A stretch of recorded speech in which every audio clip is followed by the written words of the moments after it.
All right. Hi, guys. Good morning. Thanks so much. It's just a bit disoriented. Good morning. Thanks so much for joining in. I can only say that, yes, there will be a bit of a rough start today, and we shouldn't be surprised about it. I would presume in large part due to the possibilities of the state of Maharashtra going into a lockdown, but also that Asia is not looking all that great. So let's just first quickly talk about the trade setup. It's a very, very busy week globally as well as locally. So let's try to put all of that into context. So what the US markets did on Friday, well, they did well, but it's largely irrelevant, right? Because while the markets did really well on Friday's session, the futures as of now are kind of holding soft. Remember, it's a very busy week for US because I think Jerome Powell speaks at a number of times. So I think there'll be a lot of to's and fro's and lots of micro analysis of his comments.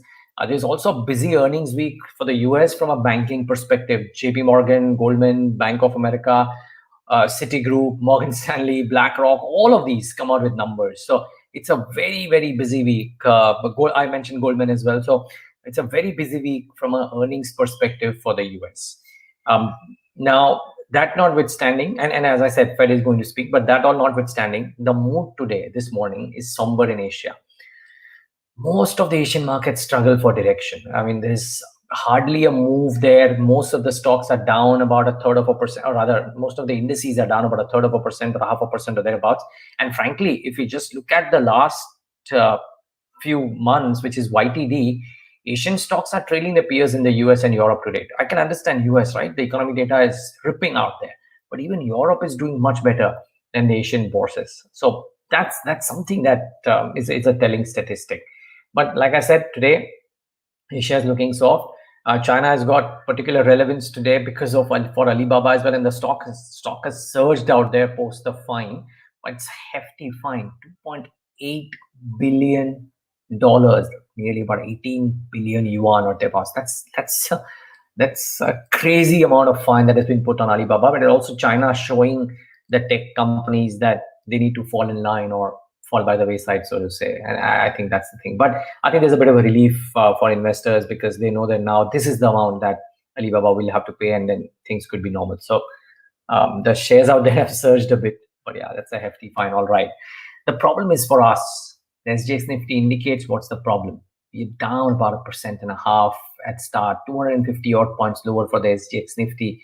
And this shouldn't surprise anybody, right? If we are looking at a lockdown-like situation coming in one of the most heaviest economic states, and Delhi's spoken about this as well, then it could be a problem.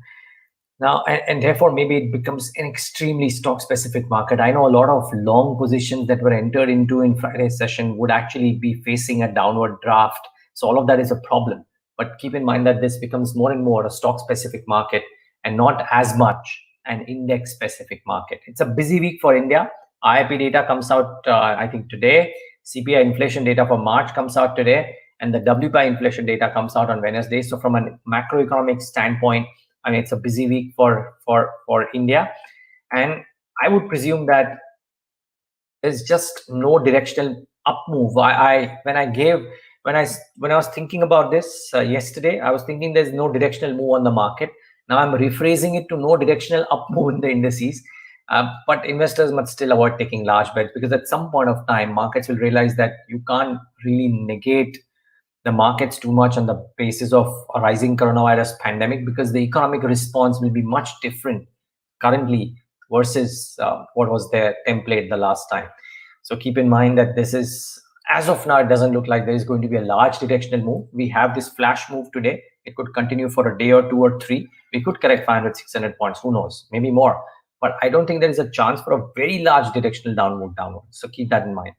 I think TCS commentary, which will come out today, the Infosys buyback announcement would probably drive sentiment around IT companies. Frankly, that could become the last hiding point, because if Infosys is doing a buyback, if TCS commentary is positive, then investors might well want to flock to Nifty IT and all of the IT related names in the current scenario. So watch out for defensives coming back in big way today. I think all the bets towards cyclicals is fine, but now for the immediate term, and especially today, I think you will see a big hit on all of those stocks.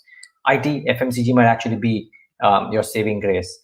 Like I said, Maharashtra lockdown could dampen sentiment for companies operating in that state, and I'll give you a slice of some of those as well.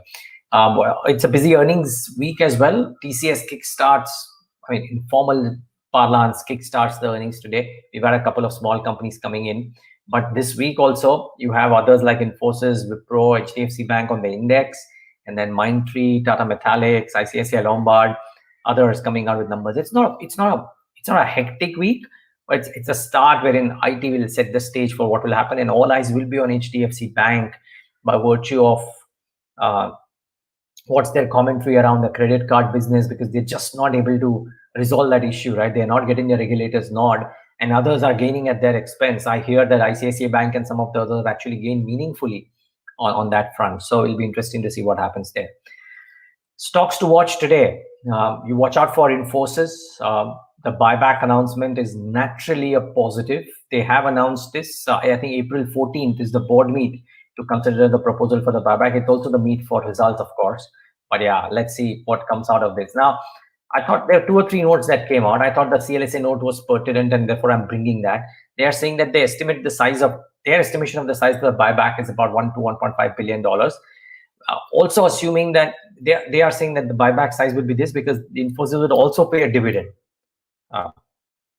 in line with FY20. So there'll be a dividend that will get announced, and therefore that much money gets reduced out of the free cash flow. And remember, Infosys has said about 85% of their FCF will be used to return money to shareholders. The previous 2 buybacks, important point, they're saying they were at 25% and 20% premiums to the price prevalent. And before this announcement was made, because this was completely unanticipated, the stock's YTD movement has been in line with TCS, and TCS did announce a buyback more recently than Infosys. So because this was not anticipated, the buyback news should be incrementally positive for the stock. This is the view from CLSA.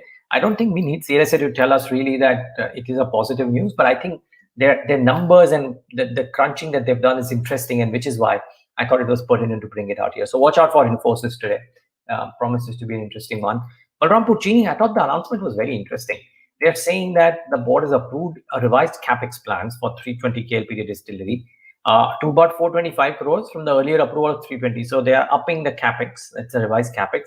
The increase in capex is due to an additional 20 KLPD ENA plant, a higher storage capacity, but also a sharp rise in commodity prices. It's starting to hurt companies. Keep that in mind, the rise in steel prices. So we may rejoice what's happening to steel companies, but it's hitting some of the others. But mind you, this is not only because of that. They're also expanding capacity by doing a couple of other things. The plant is expected to be commissioned by December 2022 and expected to generate annual revenue of 650 crores. But the point is, viewers, think about this. A sugar company, which traditionally was a cyclical business, is talking about a capex in more predictable business, which will get commissioned only in December 2022. So they actually have visibility for this business doing well, even beyond that, in a structural basis. That is the change in sugar. And which is why Balram Puccini is trading at 240, 245. It's trading at 52-week highs, arguably amongst the recent multi-year highs. And with reason, you'll probably see all of these ethanol plays do really well in trade. So watch out for Balram Puccini in the session today as well. Watch out for Solara. The board has approved amalgamation of various related entities with itself. There are 2 or 3. So if one gets done, if A gets done, then B gets amalgamated. If B gets amalgamated, then C gets amalgamated. That's the announcement that they've made. But it will essentially enable consolidation of the API business. I thought, if you don't understand, let me just tell you what Antique Broking has to say on this. They are saying that this combination creates a pure play API company of scale, with strong presence in regulated markets as well as emerging markets, a broad product portfolio, robust operations, excellent R&D, etc. So they believe that all of this is incrementally extremely positive for Solara, with all the ratios that have been put in as well, the swap ratios, etc. So Antique believes this is a big positive. Let's wait and watch if the stock reacts duly. You should watch out for the companies exposed to Maharashtra as well, by the way. Raymond, Indocount, Alok, Westlife and Jubilant are interesting because Westlife has 40% of its stores in the state of Maharashtra, and Jubilant Foodworks has 20 to 25% of its share of stores in Maharashtra. So these two could be interesting names. And then while the markets are starting off lower, there are some stocks which saw some pretty interesting buying activity in Friday's session. Aster DM was up 9%, 60% delivery data. Adani Total Gas, after getting hammered, bounced back really smartly, 10% higher, 38% delivery volumes. Similarly, Central Bank of India, 10% higher, 55% delivery volumes. So some interesting names out there. Let's wait and watch how they shape up. Last but not the least, a couple of things. There is this very interesting quote that I came across by John Kenneth. He's saying that we have two classes of forecasters: those who don't know and those who don't know that they don't. This is true for a lot of fields, including forecasting. So if you're looking at forecasting of any data, please take it with a pinch of salt and try and do your own understanding as well of the same. I'll leave you, viewers, today with the best wishes for a good and a happy trading day and a safe time ahead, more importantly. Mind you, if you believe there is a lot of uncertainty in the markets, we've got the right series coming up for you on BloombergQuint. We've got some of the best voices on the global and the who can combine both global and local with equal aplomb. It's our series called Navigating Through Uncertainty. And it starts off tomorrow with Temur Beg of DBS. We get you Rhythm Desai later this week. We get you Chris Wood, and we get you the Chief Investment Officer of Jupiter India Fund, Avinash. So 4 names who look at both global and local very, very well. And if the time ahead is uncertain, you probably want to hear them about how to navigate through this uncertainty. So try and log into these conversations. Thanks so much for tuning in to the Trade Setup. Please have a safe day and please wear your masks.